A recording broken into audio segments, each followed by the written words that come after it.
The next button along our main toolbar is the Find Actors button, and this opens up the Search for Actors window, which is kind of like an integrated search engine allowing you to quickly find any actor that you've placed inside your level using its name.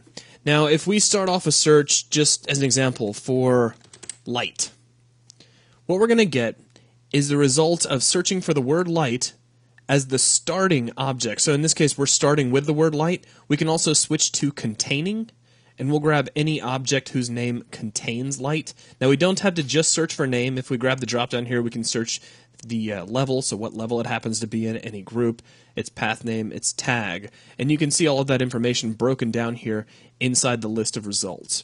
So for instance, we could grab point light 12, and once we've made a selection, we can delete the object if we want to, which I'm not going to do in this case.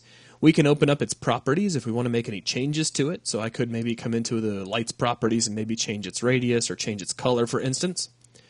Or I can go right to that object if I need to know where it is. Now, I'm going to kind of slide the window up here and out of the way. We can see the light over here on the right-hand side of the screen, but if I click Go To, it's going to jump the viewport right over to it. Now, occasionally, depending on the layout of your level, you'll click Go To, and Go To is just going to move the camera. It's not going to rotate the camera around, so sometimes you might be behind a wall or stuck inside of a static mesh when you actually jump to an object.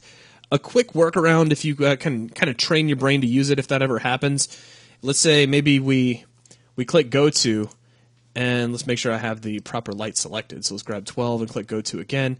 And now check it out. We get nothing because I'm on the far side of the wall. If this happens, hold down the L key, which activates your Maya-style rotation for your camera, and then just drag with the left mouse button, and you can tumble around that object. So it's just a quick trick that might help you out if you ever get stuck behind an object when using Go To. And then finally, of course, you can close the window. So that's just a quick rundown of Search for Actors. It's, again, just a way for you to be able to find any actor that you've placed in your level through a variety of search criteria. And that will wrap things up for this video. We'll be right back.